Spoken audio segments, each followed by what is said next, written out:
I got introduced to your book, A Daring Faith in a Cowardly World.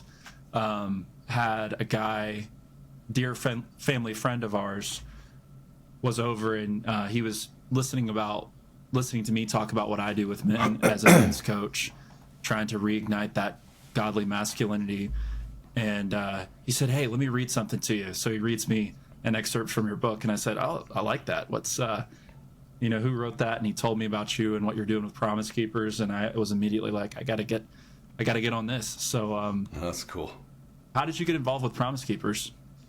The very short version of a long story is the Lord got a hold of me in 2013 and just asking me what I would give if I would give all. And then when we got done with that whole interaction, he said, "I'll tell you what I have for you when you're ready." And I realized I wasn't even ready yet. So years went by and I didn't know what that whole conversation was about. I mean, the strong conviction of the Lord.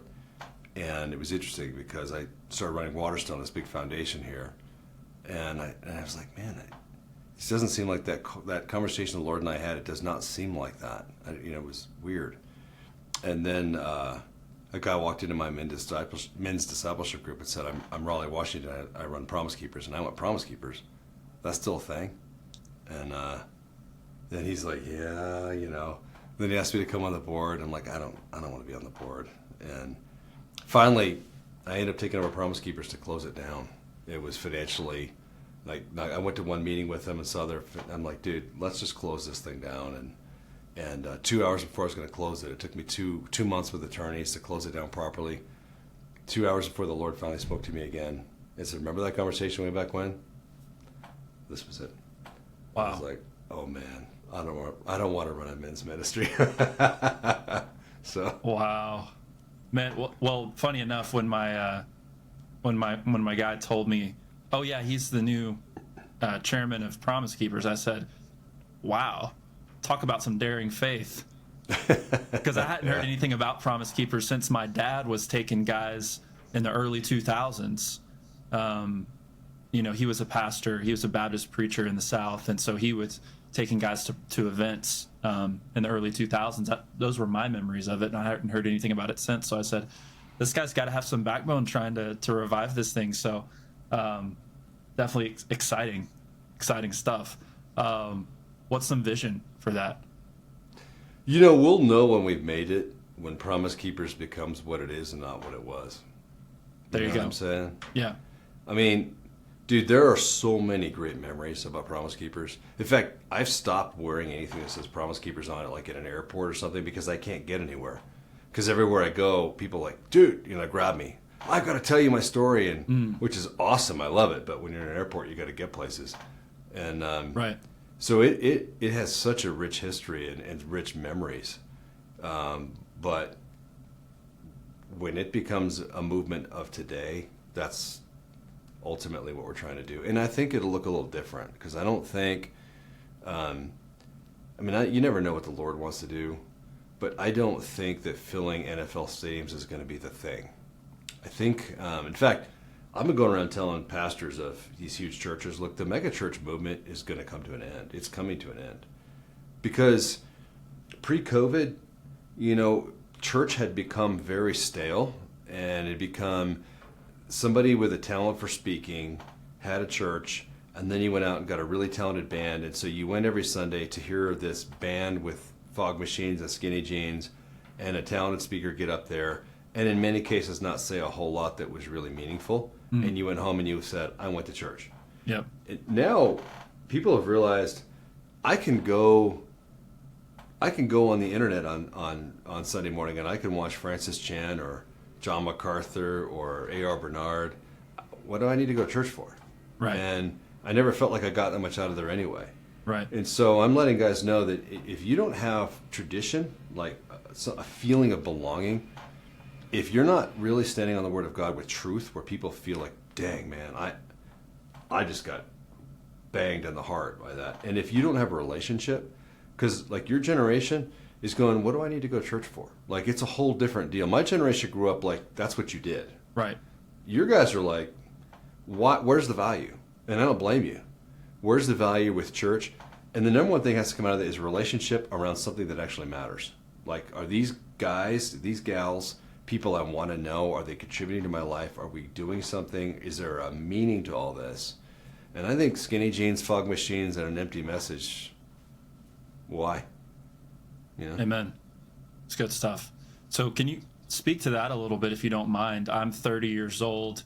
I have a following that's around that age range, give or take 10 years. And a lot of us in this generation are frustrated with church, especially, sadly enough, it's a lot of these guys that are coming out of the passivity, coming out of the softness of masculinity, that are also having issues with the modern church because of the reasons that you're mentioning.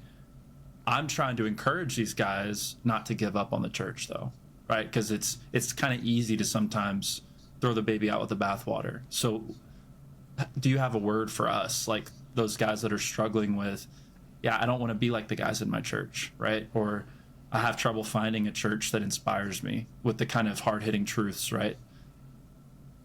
You know, I have a statement I make all the time that the best cure for anxiety is contribution, which isn't a direct answer to you, but I'm going to take that a little bit and say one of the best ways to really find a church that matters is to contribute. Instead of showing up and saying, what am I going to get? It's what can I give? Now that it can sound like an empty answer, but I don't mean for it to. Meaning churches are simply about the people who are doing something. And if you're at the typical church, you know, it's the old 80-20 rule. 20% of people are the ones who are doing something, and 80% are just satellite people who are moving in, moving out, showing up when they feel like it. And 20%, I think it's probably smaller than that, but it roughly. So if you have a church with 5,000 people in it, you know, it's 1,000 people less who are actually the church, right?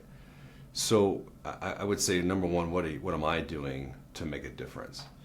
And then I think the second thing that goes with it is, well, if I'm young, what can I do? Like, I see these old people who, they write the big checks, they're in control. But I would say that my generation, I'm a Gen Xer, I'm at the beginning of the Gen Xers. I think we're tired of it too. You know, when we lived in San Diego, we went to a big church, my wife and I. This was like in 2000s. And I remember going to the pastor who was in charge of I don't even know what he's in charge of, like helping people or something. And he said, well, who needs help? Like, how do we get involved? Like, where's the widow who needs something? And he just looked at me like I was crazy. And we went to that church for 10 years. And for 10 years, 3 different times I went up to him and said, we want to help. Like, how do we help people? And nobody did anything. And I really started getting disenfranchised with, why are we here? Like, what's the point? So we go up on Sunday and we go to church. Like, how is that bringing me closer to the Lord? Nothing happens. So I do think my own generation just stuck with it longer because that's what we did. Right. I really think this generation is looking for young people, and specifically young men, who will saying, I'm going to change things. And really, when you look at it, about every generation, and we're late to the party on this, about every 40 years you see a major revolution in thinking. You know, look at the 1920s, and people who don't know their history don't know the 20s were massively revolutionary, and then the 1960s were massively revolutionary, and then we should have gone through something around the 2000s, and we really didn't. And I think that's why 2020 was so explosive. Everything kind of hit at the same time. The racial stuff and COVID. People are looking for something that matters, that really makes a difference. And I think we are poised for something that's really important, because I think people are tired of the garbage. They're tired of the BS. They're tired of religion and being looked at, because we don't need that anymore. I mean, not to go on too long with an answer, but if you really think about it, Luke, we had to have community to survive in the past. Like, right. Your church, where you went, if you think about, like, I remember I was reading George Mueller's book in the 1860s, and he was saying, well, I found a new church, but it was really far away. It was hard to get to. It was over a mile. And I'm like, what? And then I realized, well, because he's walking. Right. I mean, your sphere of influence is wherever you could walk, you know, living in London or Bristol or whatever, right? Now we can drive 50 miles. And then the internet changed all that. And so we're changing and reflecting. In other words, we no longer need to be stuck in a community based on location. And those things haven't truly fleshed out yet. And there is a massive change in thinking. And it's going to be the youth that kind of take this to the next level. Because, dude, I can't stand social media. I seriously, I get on Instagram, I don't even know how to use it. Like, what? I don't know what's going on. My wife has to show me. So 100%. I don't know. It was kind of a rambling answer, but hopefully it was helpful. Very helpful. No, it resonates with me a lot. How I would summarize that is to say, yes, our discontentment with the state of the modern church in the West specifically is justified. However, the solution is not to check out. The solution is to check in and be a contributor, to use your word, to contribute and bring the masculinity back to the church, but don't leave the church and take the masculinity with you, right? Like, if we're trying to build this back up, we have to fix all parts of it. We can't expect the church to be the church without the body, right? We can't abandon it. Our culture has swallowed a giant lie. In your generation, the younger people have swallowed the lie more than anybody else, which is to say, it is never right to be confrontational. And in fact, Christianity is confrontational. How you do the confrontation is important. But if you look at Jesus Christ's life, every moment is a moment of confrontation. He was Mr. Confrontational. Yep. I mean, whether he was making a whip and going through the temple and whipping people, right? Or you think about the women in the well, that we teach that lesson. Jesus comes along, there's a woman there, he says, would you get me some water? And she wants to start arguing about religion with him. And he goes, actually, you've been divorced 5 times, and now you're shacking up with a guy that you should be shacked up with. Right. Now, we look at this as like, oh, isn't Jesus loving? Well, imagine if one of us did that today. People would be like, how dare you? Who do you think you are? Everything Jesus did was about sticking with truth. And whether he had to take on the religious authorities, who he did very vehemently, or people who were rejecting the truth of Christ, like the woman at the well, he was always focused on, what do I need to do to turn people to truth and give them a choice? And that lie is straight from the pit of hell from those of us who think that to be loving means to be nice and accepting and celebratory of everybody. And that is not the truth. Jesus said, if someone sins, rebuke him. And if he repents, forgive him. And if he sins against you 7 times a day, forgive him 7 times a day. What's the beginning of that statement? If you see someone who's sinning, rebuke him. So, First Corinthians chapter 6 talks about a list of people who won't inherit the kingdom of heaven. It says adulterers, idolaters, the sexually immoral, homosexuals, swindlers, what else is it? Slanderers. I remember the first one. Yeah, right? Yeah. So, yeah, that's right. But if we really loved people, wouldn't we be warning them? Like, if you're on this list, he says you're not going to inherit the kingdom of heaven, which, by the way, and I say that in the book, it doesn't mean going to heaven. This is not saying these people are not Christians. It's saying that they are going to be, it's a whole different thing. But right. Even so, if I see those people, what do? Rebuke them, confront them in a loving way and say, man, there's a better way of doing things. And I often say to people, look, it says the verbally abusive in that list. Well, if I see you being verbally abusive to your wife or to your kids, wouldn't a person expect the loving thing to do would be saying, dude, Luke, hey, here's a better way of talking to your wife, right? And coaching you through that. Right. Well, isn't everything else on that list the same thing? And yet we're told, how many Christian institutions now, oh, you can't say anything to a homosexual. Like, no. The Bible is my truth. Right. And that's it. That is the only thing I know is absolutely true. So wouldn't I go there and in love say, like my buddy Beckett Cook, who was a homosexual and who somebody witnessed to him, and now he's a Christian who suffers with same-sex attraction but is totally celibate, and he's celebrating the fact that he is going to be in the kingdom of heaven because he's walked away from that lifestyle, even though it's a struggle. Amen. Wow. So good. The lack of truth, when I look back at history, that's what I point to as the root cause of the degradation of masculinity, because around the 50s and 60s, truth is becoming less and less important, religion becoming less and less important. Not that religion, as most people define it, should be the root of truth, but truth was embedded in that. Bible coming out of schools, prayer coming out of schools, a lot of revolutions happening, to your point, and masculinity has to have truth, right? we can't be men unless we're standing on a strong foundation, which is a point I think you make well. Also, another book Ken has, definitely worth checking out, Rise of the Servant Kings. And he goes more into masculine theory there. But what would be your word for specifically Christian husbands?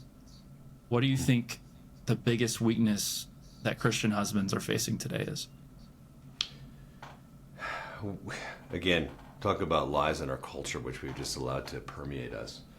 Women are different than men. And I think they're more different. Like, I can say that, and a lot of people will go, yeah. But I think they're different than men. So 1 Timothy chapter 2, Paul is talking about the difference in leadership between men and women. And then he gives his reasoning. Because men were created first and then women. Women sinned first, Eve sinned first, and then the man, which, well, that sounds kind of weird. And then he says, women will be saved by childbearing, which sounds even weirder. Like, what are you talking about, right? Right. Well, Adam was created first. And as he was created, he was only part of the image of God. In other words, the image of God is reflected both in the male and the female, the feminine and the masculine.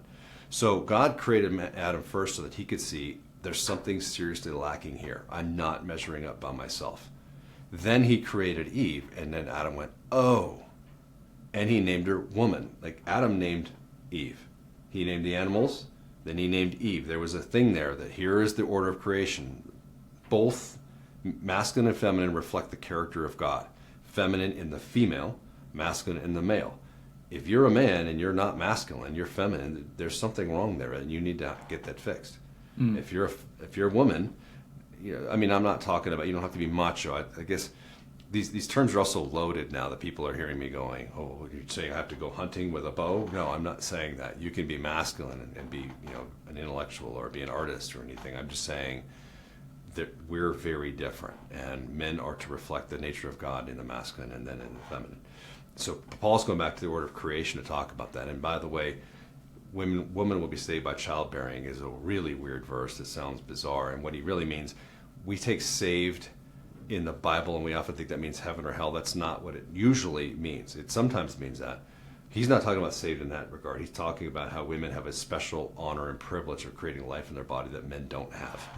And so he's talking about this honor and privilege they have over here. The joy they get is through this. And if women are saying, gosh, that's a ripoff, it doesn't sound like much of a joy, that's because we've been hurt by our culture, because what an amazing gift that is. So all that to say, one of the things we get wrong as men in our marriages is not understanding our wife is truly and totally different than us. And because of that, she has a different perspective. Men are designed to see the whole picture, like the bigger picture of what's going on and how do things relate. Women see their family.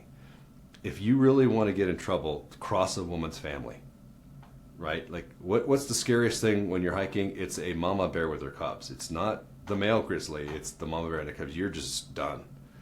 Well, that's because women will do whatever it takes for the safety and protection and security of their family, including their kids. So that gives them a different perspective. And what happens is, because we've been screwed up in our culture, men are often trying to put their own perspectives off on their wife. So I was actually talking to a guy today who called me. He'd read one of my books and said, man, I really need some help in counseling. And he talked about a situation, and his wife keeps bringing it up, and she's worried, and it's making him feel like not a man. She keeps nagging him. And I said, dude, I don't know you, and I don't know your wife. But I will tell you her perspective. She's saying to you, assure me that we have a plan on this. She's not nagging you. You're putting your own masculine viewpoint off onto your wife, and it's causing you to come to the wrong conclusion. Mm-hmm. She's actually lovingly say, I'm looking at this family, on my nest here. Tell me my nest is okay. Mm-hmm. And so if you have to repeat it 15 times for her, then repeat it 15 times and just say, here's what occurred, and here's what I'm doing to change it. Honey, what do you think? Are we on the right path? I really want your opinion. She wants to make sure that you got this thing handled or that you're doing the right thing. I think in our passive, we've saw all these passive lies. We as men are really getting thrown for a loop all over the place. And we need to remember that our wives are different, their perspective is different. And in a healthy relationship, her focus is the family. It's the house. It's making sure things are okay. So if you are a guy that's like, I got a big plan, I'm going to go spend money, I got this big dream, and she's pulling back on you a little bit, don't get angry. Don't get defensive. She's not questioning your manhood. She's saying, my priority is this family. So if you have a great vision, but are we going to be okay? Is our house going to be okay? So I think you asked me for that. It's, again, a long answer. I usually give short answers, but I just think a lot of times men are putting their own viewpoint off on women and not understanding, and then they're internalizing stuff they shouldn't be internalizing. It's just simply your wife coming at it from the way she sees things. You got to be careful that you're not taking criticism that's not really there. 100%. I see that a lot with my clients as well. Just, the wife will say something and he'll take it as a personal attack on his manhood when it's not that at all. It's more to your point of her priorities and her insecurities are just so much different than yours. And you have to take that in stride. And the worst thing you can do is take it personally and become insecure. And now it's like, oh, well, now me as a wife, I feel even less secure about the situation because my husband's flying off the handle. And then you have two kind of feminine people interacting that are equally disconnected. So great word there, for sure. Let's since we're talking about marriage for Sure. men, let's talk about sex, because if we don't talk about sex, then it's the only thing that separates marriage from any other relationship is sex. Which That's right. people hear that and they go, what? Yeah, sex is that precious. It's the two becoming one flesh, and that's why sex outside of marriage is such an egregious sin against the Lord. Paul says sexual sin is the worst sin. That sins are different. Sin condemns us all to eternity away from God. But individual sins, they are vastly different. They are not all the same. And Paul says sexual sins are the worst. But again, talking about men and women being different, I would say you as a man, as a leader, you need to communicate with your wife about sex. And dude, you said insecurity, and it got me thinking about how many guys, their wife isn't having sex when they want to because they don't understand the situation, and then they get resentful, and they're a jerk, which makes her want to have sex less. And you have this endless spiral. And I cannot tell you how many guys that are 20 to 70 who complain to me they don't have sex enough with their wives, right? I just had this one guy tell me that his wife had a surgery and they hadn't had sex since her surgery 5 years ago. And I'm like, have you talked to her about it? Oh, I could never do that. So, well, you can do it with her, but you can't talk to her about it? I go, maybe she feels ugly. Maybe she feels like you don't want her. I mean, maybe you need to tell her you're beautiful and I'd really like to have sex with you, and I'm not sure why we aren't. I mean, and if you're instigating it, what's she doing? Well, I don't really instigate it. And so as a leader, as a man, you need to instigate sex. And again, we swallow this thing that men and women are the same, and they're not. AndLl give you a story that is just helpful in one regard. I remember when our kids were young, and I was like in my early 30s, so my sex drive was through the roof, And I remember getting home from work. I'd always get home at 5 o'clock so that I could spend time with the kids, and I'd get to the office super early so I could spend a long day at work. But then, the whole process of being with the kids and then getting to bed took forever. As younger guys are right now, like bedtime prayers and reading them a book. It was this whole process. And then I finally get them all to bed around 7:30 or something, and my wife would be kind of pawing at me and grabbing at me and, all that affectionate. And now I'm finally just getting to come down from work and then the kids. And so I'm just sitting there and I just want to chill out and read a book or watch TV or whatever for a few hours. And then around 9 or 9:30, okay, time to have sex. Well, now she's asleep.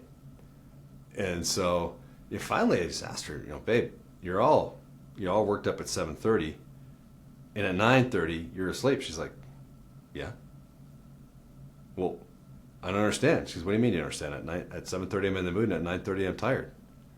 Oh, actually, see, for a man, once your motor gets going, it doesn't turn off.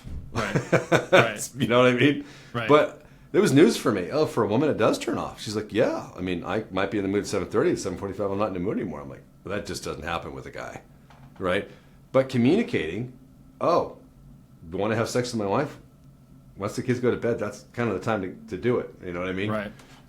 If you're not communicating about that, it just creates so many problems. As I just say, for a man, as a leader, it's your responsibility to be proactive on that and just explain the differences, and understand that we're differently created, man. I mean, guys have they're just ready to go at any time on a schedule. For women, man, they want to feel safe and protected, and the situation's great, and all that. We're just two different kinds of people, and as long as we understand that and we're proactive as men and communicate with our wives about stuff in a loving, understanding way, marriage is a whole lot easier. Amen. Such a good point. It's like building that environment, working so hard at the job, the boss, the kids, the chores, like the mowing the lawn, whatever it is, the honey-do list, all those things create this structure for her to relax into that soft, open, feminine state. And that's worth the reward, but she's not going to be ready for that level of intimacy unless she's in that state. And to your point, it's not an all-day, everyday thing, right? Right. So we got to talk about it, and that's the beautiful part of the responsibility of the husband, is creating that place so that she can relax into that, right? Because exactly. To your point, sometimes she's not relaxing into that, maybe because we haven't affirmed her, we haven't loved her, we haven't validated her and praised her, right? So she's kind of on edge and is not going to be able to feel sexy or feel open for intimacy. So such a good word with that. Such a good, simple mantra too. Women and men are different. We got to remember that, Yeah, and our culture's constantly trying to tell us that we're not. So true. And unfortunately, I'm sure you've noticed, but increasingly as we swallow that lie, it becomes true. And we become more similar, as we believe, oh, we're not so different after all. You have more masculine acting women, more feminine acting men, which, nothing will kill sexual intimacy like that when we're flip-flopping, right? Think about this for a minute. Just think about the basic, massive difference there would be if you could get pregnant in your view of sex. Right? Right. Okay, so it's very vulnerable. A woman has sex. Every time she has sex, it could be a life-altering event called pregnancy. Like right. Literally, she could end up with a child for the rest of her life. And if you think about it, in the natural instincts, women died in childbirth a lot back in the day. So every time a woman was going to have sex with a man, she had to think, is this guy worth dying for and having a child for the rest of my life for? Mm-hmm. For a man, he is zero. He orgasms and he's gone. Right? There may be some legal things in culture now, but I'm talking about our instincts as human beings. Right. That alone would have a huge impact on how you would perceive sexual intercourse. Well, those things didn't just go away. And so even if she's on the pill or you're using a condom or whatever the case may be, those instincts are still there. A woman is always evaluating, even in her marriage, is this dude worth dying for to have sex with him right now? So for me as a man, and I'll tell you, the way to be that guy is not to be agreeable all the time, because there's nothing more contemptible to most women than a guy that doesn't stand up for what's right. So sometimes you may be in a situation in your marriage where you've got to be a strong man. You're always trying to get together and get opinions. But I'm not saying be agreeable all the time, but I am saying be sensitive. Another story, I remember when my wife, again, I was not very bright in my early 30s, her mother had an aneurysm, and my wife just seems off to me and sad. And we were talking, and then finally she said to me, you never asked me how my wife's doing. How my mom's doing. Mm. And I was like, well, what do you mean? You tell me how she's doing all the time, but I'd like it if you asked. I'm like, well, if something came up with your mom, you'd tell me. Why do I need to ask? Well, I'm just an idiot, right? What my wife was really saying was, I feel like you care. I feel like you're vested in me when you go out of your way to say, what's going on with your mom? Is there any new information out there? Now, in my logic brain, I'm like, well, I shouldn't have to ask. That's not being very sensitive as a man. So those are the things that made her feel loved. And we joke all the time about her love language is acts of service. My wife could really care less. I tell her she's beautiful 27 times a day. She could care less. She doesn't want me to bring her presents. She doesn't need all that. But I tell you what makes my wife happy is when I go out of my way to show that I was thinking about her. That's her love language. If the dishes are dirty and I walk over, just clean them instead of walking by them. If something needs to be done and I just do it, or if I ask her how she's feeling, gosh, you seem down today. That to her, those things translate into sexual intimacy and closeness in a marriage. It's not all about sex. I don't mean to refer to that, but Right. those things bring us together. And so, again, we're talking about this marriage thing. What is it that makes your wife feel loved? And I'll tell you, communication is never a bad thing, but be a man. Don't whine at your wife, not ever. Share your heart with her, fine, but don't freaking whine at her. She doesn't need another kid. Oh, wow. That's such a big word, man. And I know you're not on social media much, but a lot of the guys in my space are so confused by there's a really big, healthy push for men's mental health. There's a big, healthy push for men to be in touch with their emotions and process those effectively, right? Because we've seen what's happened, more in your generation and the prior generation of these warriors, LAPD, military, whatever it may be, that they carry these scars and they carry these wounds and they don't ever stop and heal, and the kind of damages and emotional traumas that can bring out. But now, man, we've swung the other way, and my generation, millennials and Gen Z, just the guys are just these puddles of emotion. And we don't have that balance of, to your point, yes, open up with your wife, share with her what's going on, but don't whine. Don't become this mess, because she doesn't need another child. She needs a leader. That's the role you're supposed to play. So that's a really good, simple mantra with that. She doesn't need another child.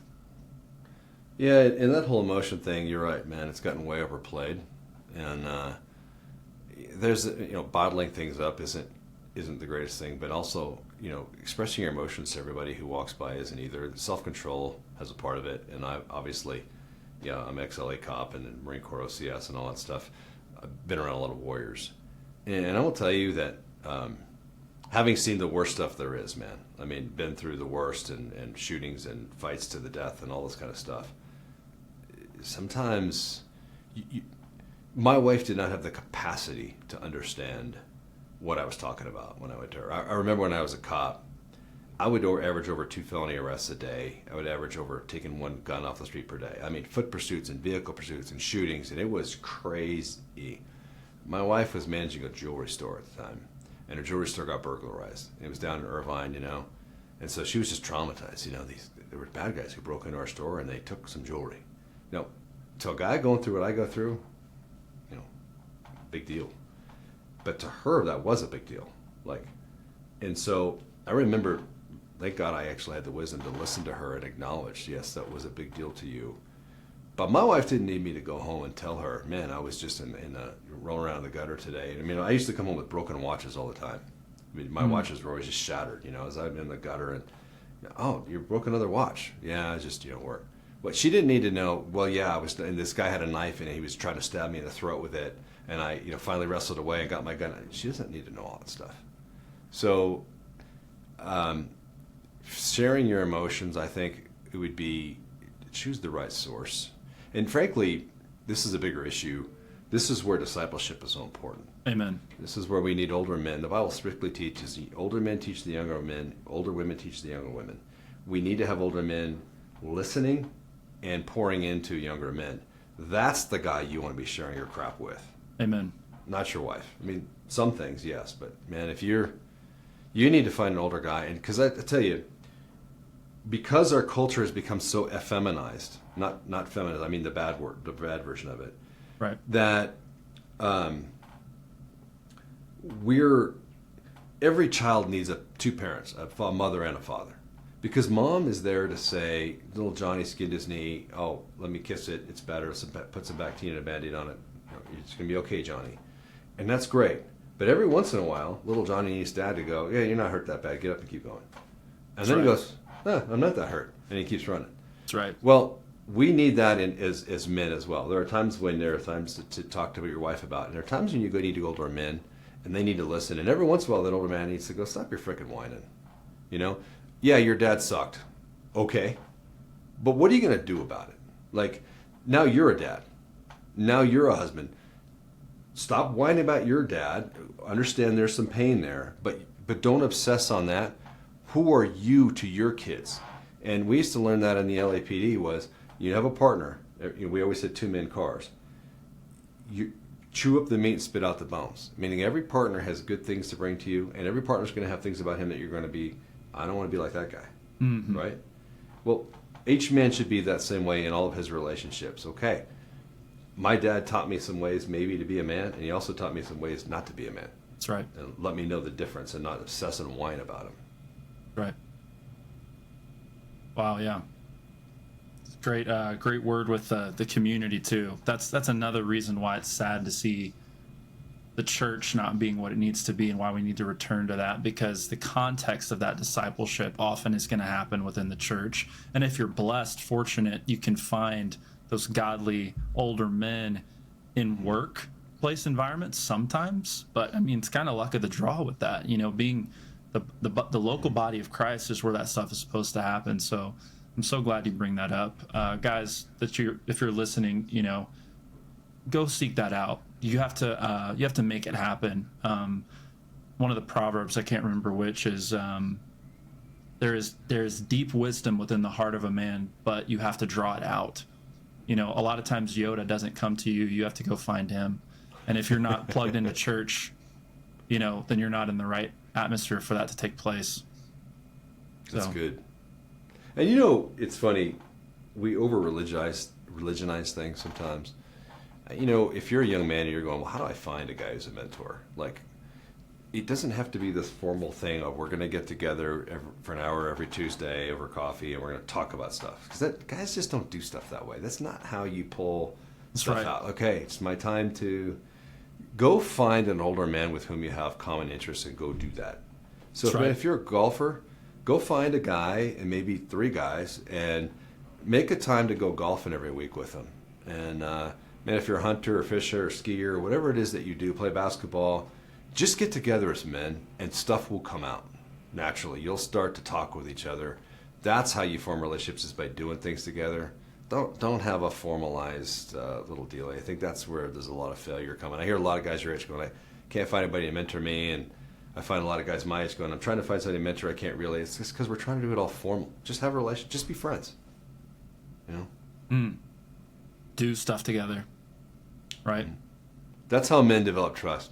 You and I can have lunch together for 10 years, and we won't really be friends. But we go fishing together, and you have a big fish on, the fish gets off, and you scream out the F word, and I start laughing at you, and then we get together with everybody else, and I tell everybody how you said the F word, and we're all laughing. That's when men become friends, because there's trust. I've seen you in stress. You've seen me in stress. We've had to help each other. Your line got stuck, and I helped you, and my reel got all cloud up, and you helped. That's how men come together and form a relationship, not by sitting around having coffee. That's right. Good stuff, man. Good stuff. Man, so many different places we could go. What would you say was a moment for you when you realized manhood is in trouble? Specifically, manhood is becoming soft. Manhood is becoming weak. Because I know in your past, on the LAPD, you saw a lot of the macho bravado gone wrong, right? It probably wasn't a lot of passivity that you were arresting. It was a lot of activity in the wrong way, right? So you saw that side, which is, I think, very key in making you a voice that I respect, because a lot of guys are more theorists, right? You've seen both sides. But when did you really start realizing, hey, as a whole, we're becoming too soft? What was that moment for you? That's such a good question, man. Honestly, 2 things. My sons, who they're not soft, they're studs. But as they started telling me about stuff, I was just shocked the way. What's their age range? 25 and 22. Okay. So a 25-year-old was a college wrestler, just a loving, sweet guy. But dude, he could break people in half. You know what I mean? Like, he's just that kind of guy. Like, just I always said about Hunter, I go, you're the most dangerous guy in the bar, because you're just sweet, so sweet, always smiling, the most gentle guy in the world, and he is absolutely a brutal warrior. You wouldn't know until you picked a fight with him. And then awesome. Coleman, my other son's a hunter, hiker. He just yesterday climbed into the 14er in Colorado. He's just majorly outdoors and just loves Jesus. But I think them telling me what was going on with their generation, I was like, whoa. Like, I was talking to Coleman years ago. He was talking about how meeting girls is so difficult. I'm like, what are you talking about? You just walk up and you ask him for their phone number. He's like, yeah, dude, Dad, if you did that, they think you're a freak. I'm like, huh? What do you mean? I mean, you just walk up to a girl that you like and just ask her on a date. Dad, you don't ask girls on dates. I'm like, what? What do you mean you? And he's like, no. You hook up with girls and you have sex with a girl, and then if you've had sex 3 or 4 times and you decide you actually like each other, then you might go on a date. I'm like, what? Right. Like, yeah. That's crazy. Like that, I remember for me, and that Coleman who's telling me that is he's still a virgin. He's gonna be married pure. He's big on that. But he's like, yeah, Dad, that's why I have such a hard time hanging out with guys, man. I mean, the hookup culture and dude, promiscuous sex effeminizes men. I will say that right now. Amen. Promiscuous sex screws dudes up. Yeah. The second thing that really though got me was when I started running Promise Keepers 5 years ago. I had no idea how bad the church was.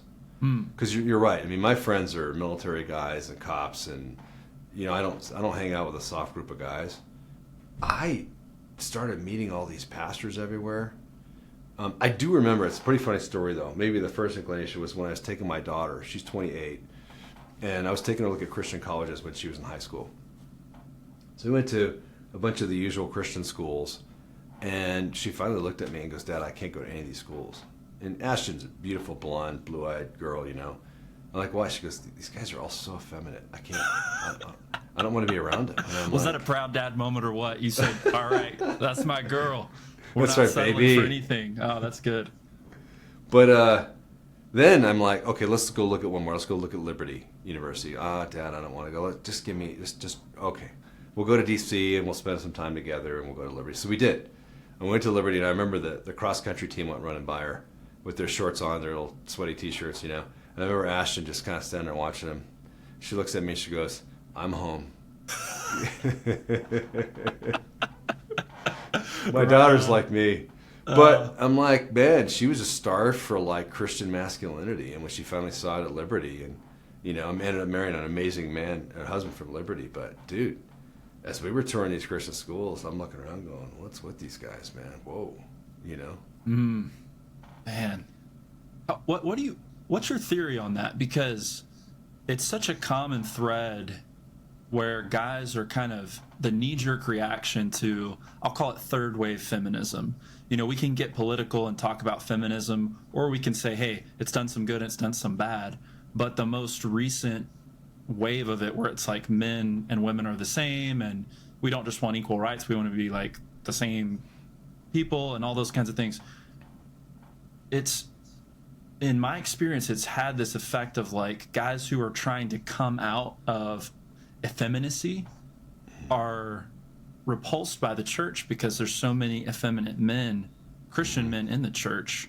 So it's almost like you're in this false dichotomy of either I'm masculine and I'm not a good Christian, or I have to be weak and be a good Christian. Have you seen that sort of false dichotomy at play? Dude, now we're getting real, man. Yeah, well, so much. Tell me about it. How do you think that came about? It's because we teach a fake Jesus is why. There you We're go. not teaching. We talked about that a little bit earlier, but we teach Jesus that is an idol and he's not really Jesus. He said Jesus was confrontational. Jesus said, I came to set the world on fire, and how I wish it was already alight. He said, I came to turn father against son and mother against daughter. Well, what did he mean by that? He meant, I came to demand you make a choice. You either choose truth or you don't. And if you choose truth, the people who choose not to are going to hate you. That's what Jesus has promised. Jesus was extremely strong. And I do talk about this a little bit in the book of, you think about who Jesus would have been visually.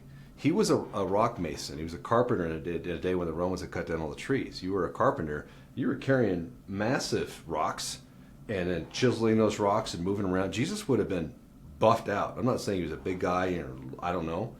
But he would have had huge forearms and rough hands, and he would have been a big dude. And then who does he get as his disciples? Yeah, he recruits these guys who were fishermen. Fishermen were like pulling up these huge nets all day long. They weren't standing with a pole. All day long, up, down, taking those nets out, cleaning them off. And then you got into a school of fish, and the other boats saw you. They would come over and start banging your boat, trying to get into that. You were fist fighting. I mean, Jesus was a buffed out, rough guy with a bunch of buffed out, rough dudes walking behind him. This little effeminate Jesus we see walking around like he's on heroin or something, that wasn't the case. And people will hear me and get offended by it because they have this preconceived notion that they've been fed. That's not true. That's what makes Jesus so amazing, is the meekness that was coming from him. That Jesus who was saying, blessed are the meek, blessed are those who mourn, he was a big dude that was gentle and loving and sweet. Now, he's the Son of God, so his body type doesn't really matter in eternity, but it does affect our visual. And that's why when we see this scrawny little Jesus that gets malnourished walking around, Jesus said, man, no one takes my life. I lay it down. You try to take it, it's going to be a bad day for you. That's Jesus right. said, hey, the time's to turn your money belt in, or your belt in for a sword. Like, there's some swords, man. I mean, Yep. So when we understand that Christianity is to be confrontational over sin, to stand for truth, I mean, Isaiah 1:17, I think it is, correct the oppressor, stand for justice, plead the widow's cause. Those are confrontational things. You want to correct the oppressor, you're not going to do that by being soft and effeminate. You're going to say, dude, you said what to that woman? We have a problem with each other. That's right. And I used to tell my sons all the time, and one of the reasons why they're macho guys is I would say, be meek. But in order to really be meek, you have to be strong. That's right. Because if you turn the other cheek because you're afraid, what credit is that to you? That's right. But if you're a college wrestler and you turn the other cheek, now you've done something, because you could tear that guy down, but you choose instead to smile and love him. Now you've been meek. That's right. So we need to preach strength as men, be bad to the bone, and then choose not to use it. Right. So what you're saying is we can't really obey the command of Jesus to be meek unless we have something to lay down, unless we have some sort of a no where we're denying our own strength. But if we don't have strength, we can't really be meek.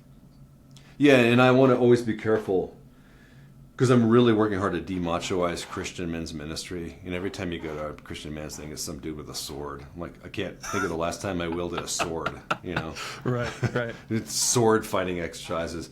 And I've often said, look, I want the Christian man, like the brand of the Christian man, to be like Atticus Finch in To Kill a Mockingbird. One of the greatest books ever written, and if you see the movie with Gregory Peck. But here's a guy who's a lawyer, who's a single dad, a black man in the 1930s is falsely accused of rape, and Atticus Finch stands against the whole town and defends the man, and he's loving to his kids, and there's nothing macho in him. He never uses a bad word. He never uses violence.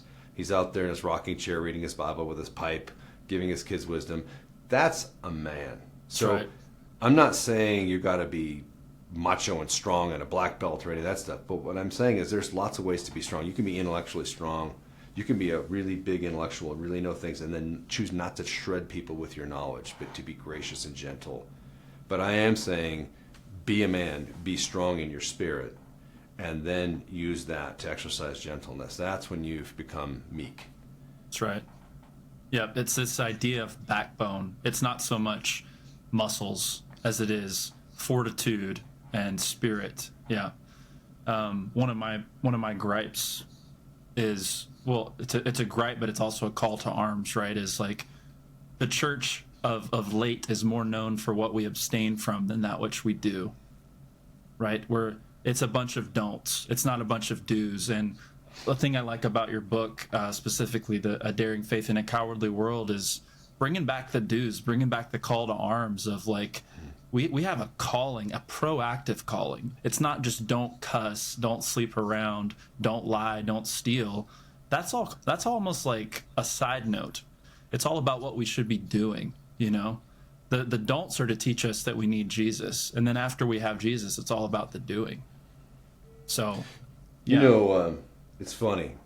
So, Hebrews chapter 11, I think I said this in the book, the Hall of Faith. It's a list of people who are completely jacked up. Like, they're just the most screwed up list of people. That's Rahab the prostitute. It's Jephthah, who came home and murdered his daughter because he thought he was doing well by the Lord and all this. But those people all had a few things in common. Number one, they were all screwed up. They all sinned really badly. Number two, they all repented. And number three, none of them ever backed down from a fight. They were all people of action. And we have elevated in the church people of inaction. Don't screw up. Don't do anything wrong. Let's all, and that is not at all kind of the theme we've been talking about here today. And if you look at Malachi chapter 2 is a fascinating chapter. So people are like, oh yeah, Malachi chapter 2, I read Malachi all the time. But Malachi is actually a really great short book. It's the last book of the Old Testament. And in there, God's talking about how much all the priests suck. He's like, you priests, you're not standing for truth. You make me want to puke. You're just, he's using really strong words. And then he says, be like my son Levi, because grace and wisdom were found in his lips. And he just goes on about how great Levi was. Well, okay, who's Levi? What do you know about Levi? Well, Levi was one of the 12 sons of Jacob. And Jacob was a guy that often he was more worried about what people thought of him than doing what's right sometimes, kind of like today, social media. So his daughter Dinah gets raped.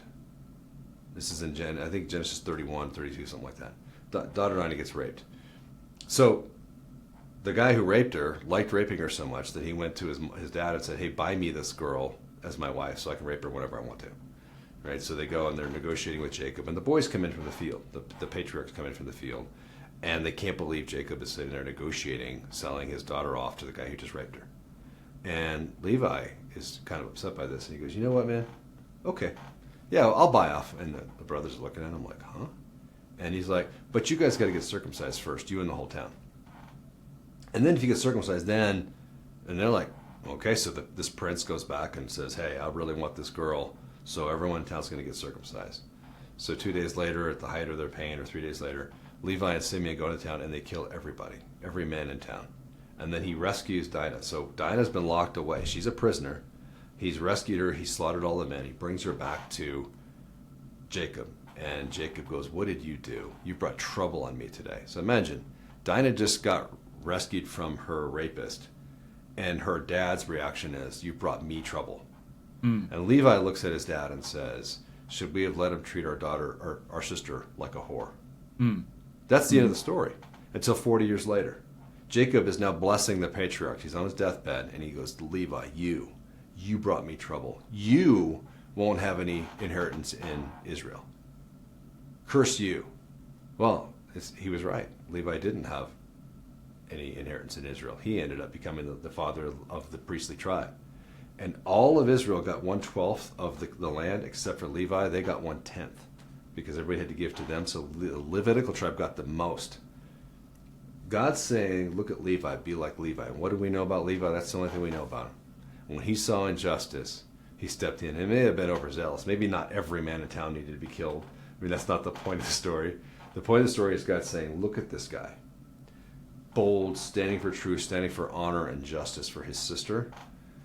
Man, that's what we see over and over in the Bible, is people standing up for the oppressed, standing up for justice truly, not waving a sign and bashing a window in and stealing some free jeans. That's not standing for justice. Standing for justice is going out and fighting abortion. Standing for justice is going out and saying, this transgender movement, they're using a tiny, tiny little percentage of population who's very emotionally screwed up. And now they're using that to foist sex changes on little girls and little boys because hospitals are making $75,000 per couple hour operation and calling it justice. And the men of God need to start standing up and saying, you did what? You know, here in Colorado, they say to first graders when they come into school, we have a governor who is an absolute pervert. And when you get to first grade, they ask you, what gender do you want to be? You sure, Johnny? You sure you're a boy? Yeah, I'm a boy. Well, you could be a girl. Imagine what that's doing to this younger generation. Where are the men standing up against this and saying, there are some people who are transgender who need love and support, and they need our grace. They're a tiny part of the population. There is a vastly bigger group of people using them to at a greed to make money and screwing up our young kids. And what are we doing about it? Wow. Yeah, that's a powerful call to action to end on. Any final thoughts for the listeners? Kind of a billboard statement for the guys. Yeah, can I say this? You know, I think a lot of men live in condemnation. And I will tell you that we all face trauma in our childhood, all of us. And Satan uses that trauma to beat you up for the rest of your life. And he will beat you up and say, you know, it's your fault you were sexually abused, or it's, you know, you failed and you'll always fail. And I would just say, So many young men, so many old men don't feel secure in who they are. God said he's our Father, our Heavenly Father. He loves us. A father will never throw you out of the family. And that prodigal son's father, no matter how screwed up that kid was, as soon as he repented and turned towards his dad, he found his dad running to him and picking him up, saying, my son's come home. I would just say to every man out there, no matter how bad you screwed up, no matter how bad things are, or no matter how much self-condemnation you have on you, stop it. Turn to your Heavenly Father and say, today, I no longer am going to be that. I'm no longer going to be the victim of a bad father or sexual abuse or whatever I went through. I give you all today. Tell me what I have. And God's going to say, I value men of action. Go out and do action. And when you actually make things happen, you're going to screw up. And you know what? I'm going to love you. We're going to walk through that. But who were the heroes in the Bible? They were the men who did stuff, not the men who sat around talking about stuff or in their library being intellectuals and studying the Bible the most. It was the guys who went out and changed the world. Anybody listening to this can be that man who changes the world. First, stop your self-condemnation, stop your self-doubt, shut off the voice of the devil who condemns you all the time, and turn to God and say, I won't live in sin anymore. I'm not going to be addicted to pornography anymore. I'm not going to sit around in my guilt. I'm not going to sit around in my condemnation. I'm not going to sit around and dwell on how people screwed me over. All that's over. I'm a new man today. I'm going to follow Jesus Christ, and I'm going to be a man of action. That's what I would say. Dan. Amen, brother. Thank you for your time here.